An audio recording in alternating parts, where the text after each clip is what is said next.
날 따라와요 날 따라와 다 같이 날 따라와요. 여러분 날 따라와요. 코로나19로 외출이 어려워지면서 문화유산을 직접 보고 배울 수 있는 기회도 많이 사라졌죠. 그래서 준비했습니다. 코로나 시대에 발맞춰 비대면 역사 탐방을 즐길 수 있는 백제 역사 유적지구 랜선 역사 탐방 지금 출발합니다. 랜선 역사 탐방에 오신 걸 환영합니다. 요즘 외출도 못 하시고 나들이가 웬 말이에요. 외식도 못 하고 너무너무 답답하시죠? 그래서 제가 준비했습니다. 집에서도 즐길 수 있는 랜선 역사 탐방. 여러분 오늘은 그대로 계세요. 저만 따라오세요. 출발!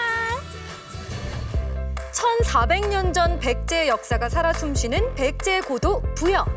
우리 조상들의 삶의 지혜와 숨결이 녹아있는 문화유산을 품은 소중한 터전인데요. 제가 오늘 떠나게 될 백제 역사 유적지구 랜선 역사 탐방은 어떤 프로그램인가요? 코로나19 상황에 의해서 학생들이 쉽게 이제 접근하기가 좀 어려운 부분이 좀 있어서 저희 백제 세계유산센터에서 준비한 프로그램인데요. 우선 내용의 구성은 어린이들과 함께하는 백제 역사 유적지 탐방 프로그램과 그리고 스튜디오에서 촬영하는 OX 랜선 퀴즈, 그리고 역사 전문가와 함께하는 강연 및 토크쇼, 이렇게 구성되어 있는 아주 재밌는 프로그램입니다.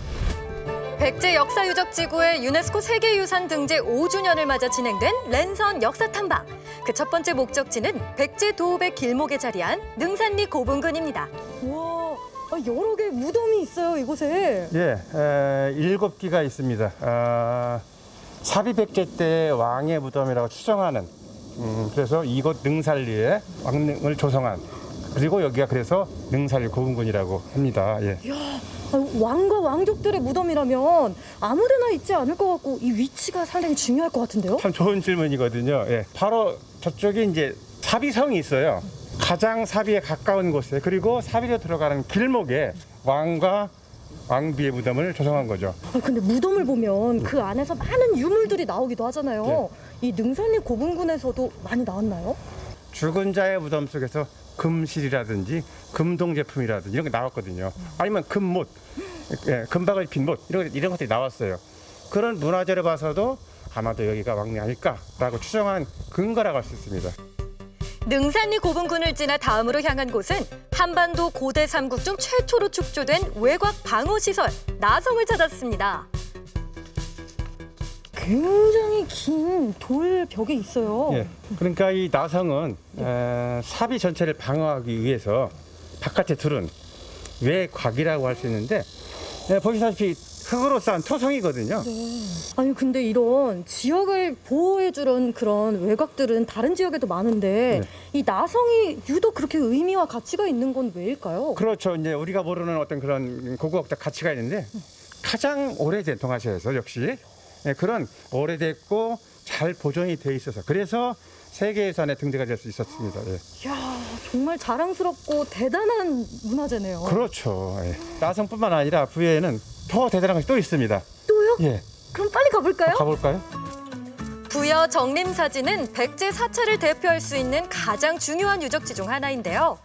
사비도성의 중심부에 위치해 있어 당시 매우 중요한 사찰로 사비시대 불교 문화의 중심축이었다고 합니다. 뭔가 굉장히 안정적이고 균형도 있고 참 아름답네요. 그렇죠. 잘 보셨고요. 백제를 얘기할 때 흔히 이런 말이 있습니다. 거미불루 화이불치. 혹시 아시겠어요? 아니요. 화려하나 불치, 그렇다고 사치스럽지 않더라. 이게 백제거든요. 어쨌든 백제 문화는 조금 소박한, 조금 은은한 그런 문화예요. 국보 제9호 정림사지 5층 석탑은 백제시대에 세워진 귀중한 탑으로 석탑 특유의 단순하면서도 우아한 아름다움이 잘 나타나 있습니다. 선생님, 그 수학여행 때도 많이 와보고 학교 다닐 때도 많이 배웠는데 이 정림사지 5층 석탑에는 또 숨겨진 이야기가 있다면서요? 1층에 보시면은 저게 이제 당나라 장수 소정방이 백제를 멸망시키고 나서 자기가 백제를 정복한 것을 나중에 알리기 위한 전승비거든요. 사실은 내면에 다 이렇게 글씨가 적혀 있어요. 작은 글씨로. 이 장이 어떻게 됐고 이런 사실들이 쭉 적혀 있어서 어떻게 보면 백제로 와서는 어떤 치욕의 기록이거든요, 사실. 그런데 한편으로는 그 기록 때문에 다른 것이 다 파괴되는데 이 탑만 살아남을 수 있다라고 볼 수도 있어요. 이것이 아마도 역사의 아이러니가 아닐까라고 볼 수도 있습니다. 그 백제시대 모습 그대로 우리가 바라보고 있는 거잖아요. 그렇죠. 그것이 정말 대단하다는 거죠. 부여군 부여읍에 자리한 백제문화의 보고 부소산에서는 화려했던 사비시대 왕궁지로 알려진 관북리 유적을 만날 수 있습니다. 관북리 유적이 뭐냐? 즉 백제 왕이 살았던 왕궁을 가리킵니다. 여기가 그럼 왕궁터예요? 그렇죠. 여기가 왕궁터였어요. 그래서 와. 흔히 왕궁과 배후의 산성을 갖는. 왜냐하면은 최후의 위험에 처했을 때 왕이 급히 피하기 위한 그런 거거든요. 굉장히 큰 건물터도 나왔고, 그다음에 아무나 먹을 수 없는 그 과일들을 저장했던 많은 과일들을 저장했던 그런 과일 창고도 나왔고, 그런 몇 가지로 봤을 때 여기가 역시 이제 백제 왕궁터가라고 보는 거죠. 해발 106m의 고도를 가진 부여의 진산 부소산은 역사적 사건이 기록된 군창지와 낙화암, 백화적 등의 유적은 물론 굽이쳐 흐르는 백마강의 아름다움까지 지니고 있습니다. 이렇게 부소산을 걷다 보니까 참 경치도 좋고 또 공기도 맑고 좋은데요. 예, 그렇죠. 이곳이 백제 시대에는 어떤 곳이었어요? 평상시에는 이제 그 왕실 사람들이 올라와서 좀 쉬었던 그런 후원 역할이었고요. 전시에는요, 평지인 왕궁을 버리고 올라와서 피했던 그런 최후의 방어성, 최후의 보루 역할을 했습니다. 지금은 평안해 보이는 산인데 그때는 또 전쟁이 일어나기도 했던 곳이네요. 그때는 그런 역사가 있었고 지금은 우리가 쉬는 그런 공간이 되었습니다. 백제 역사상 부여시대는 백제 문화의 최전성기를 구가했으며 삼국문화 중에서도 최고의 예술혼을 피웠다는데요. 백제의 마지막 수도인 만큼 화려했던 백제의 모습과 함께 이 패망의 아픔까지 고스란히 담고 있습니다.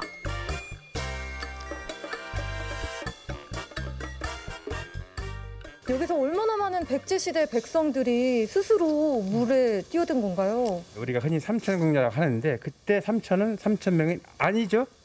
네, 3,000명 아닙니다. 고대 때에 많다, 크다라고 할 때 우리가 그 삼천이라는 표현을 갖다 붙였었거든요. 그래서 이때도 삼천궁녀는 3,000명이 아니고 그냥 많은 궁녀다. 백제의 최후를 지킨 한 맺힌 영령들의 숨결이 살아있는 낙화암. 고요히 흘러가는 백마강을 바라보고 있자니 그 애환이 느껴집니다. 아니, 이 낙화암에서 그럼 백제 시대 때 어떤 일들이 있었던 거예요? 그러니까 백제가 이제 멸망했을 때 이제 이 산성으로 피했거든요. 백제인들이 뭐 궁녀도 있고 백제인도 있고 피해서 도망을 하다 다다른 곳이 마지막 여기거든요. 보시다시피 앞에는 강물이고 곧 저기 쫓아오거든요. 죽음을 다 배든 백제인들이 어차피 저에게 잡혀서 노예처럼 사느니 또는 비참하게 저에게 죽음을 당하느니 차라리 내가 깨끗하게 죽겠다라고 어떤 그 백제의 어떤 그 깨끗함, 나라에 대한 어떤 그런 마음을 우리가 알 수 있는 곳이 바로 낙화암이라고 할 수 있습니다. 오늘 백제 역사 유적지구 4곳을 둘러봤는데 좀 어떠셨습니까? 와, 오늘 소중한 우리 문화재도 보고 또 역사 공부도 할 수 있는 정말 의미 있는 시간이었던 것 같아요. 이렇게 안전하면서도 유익하고 즐거운 랜선 역사 탐방, 여러분도 아이들과 함께 떠나보세요. 백제 역사 유적지구 세계유산 등재 5주년을 맞아 부여가 간직한 문화유산들을 만나본 시간이었는데요. 랜선으로 즐긴 백제 역사 탐방 즐거우셨나요?